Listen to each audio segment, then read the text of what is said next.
বাড়িতে কিছু পুঁই শাক গাছ লাগিয়েছিলাম। বেশ কিছুদিন আগে গিয়ে দেখলাম যে পুঁই শাকের বিটুলিগুলো ছোট ছোট ছিল, মানে তোলার মতন হয়নি। আর পরশুদিন গিয়ে দেখলাম যে সেই বিটুলি মানে পেকে যাচ্ছে, দেখছেন এই যে নিচে বিটুলিগুলো পেকে যাচ্ছে।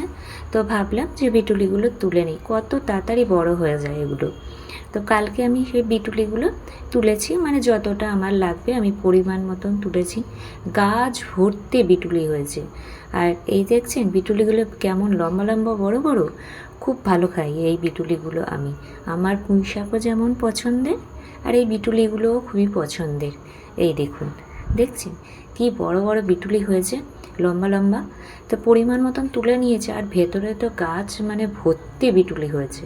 আর এখন তো শীতকাল, এই যে পুঁই শাকের বিটুলি কিন্তু খেতে বেশ ভালোই লাগে। অনেকে কি করে দেখেছি, এই যে পাকা বিটুলিগুলো এমনি তেলে ভেজে খায়, কিন্তু আমার ওটা ভালো লাগে না, একটু শক্ত শক্ত লাগে। তো পাকাগুলো আমি রেখে দিয়েছিলাম আবার দানা করব বলে। আর এই যে আমি বিটুলি তুলে নিয়ে এসেছি, আর এটা আজকে আমি করেছি পোস্ত দিয়ে চচ্চড়ি।